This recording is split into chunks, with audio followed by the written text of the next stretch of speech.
always seemed to be lovely, warm, calm weather at that time.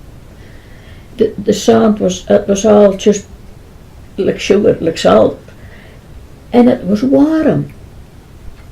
You could lie down on the sand there and find the warmness. It was just amazing. And it was a very slightly sloping sand, and we could wade away ever so far, and it was still all sand. It was under your feet.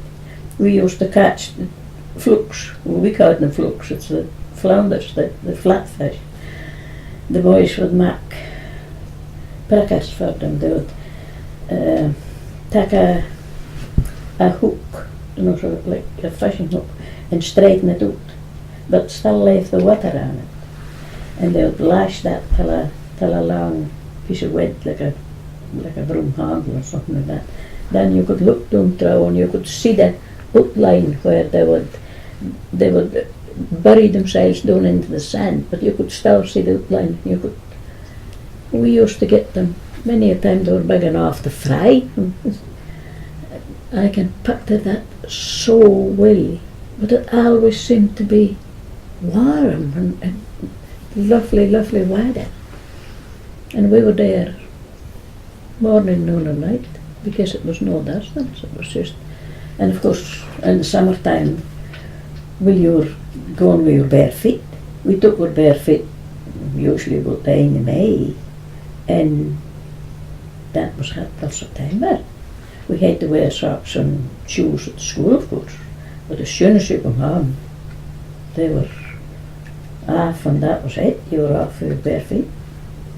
When Peggy, my cousin, and me was the two lasses in the village, and we were there forever, playing among the sand, and then there were a burn at the end, and we used to catch pretty eels in there, and we would go and catch across our bay before the sand was.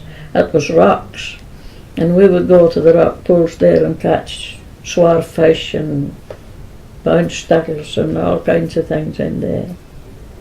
Then we would take a lampet and tie him onto a piece of rock and put him down over the edge of the pier and catch crabs with him. And it was all good fun at the time. At the winter time, they would be standing in the lee some way, so there was a wave at the southeaster, but they could see that great big waves coming in and the spindrift going over the top of them and it was just absolutely beautiful. And so was lying flat with a lovely calm summer day. That's the two different moods of the place. It was lovely. I can never understand why people it should have more sense, underestimates the power of water. No, not only the water, all the elements. To see it in winter, when it came a southeast gale, then the big rollers would come in, and to me that was absolutely fascinating to stand and watch that. And I can't understand why so many folk underestimates the power of the sea. I can't understand. When you stand and watch something like that, it's just amazing. But the southeast, you see, came in because it was on the east and huge great big rollers. It was just absolutely fascinating to me to watch. You're always told to be far enough away, but you can't do that.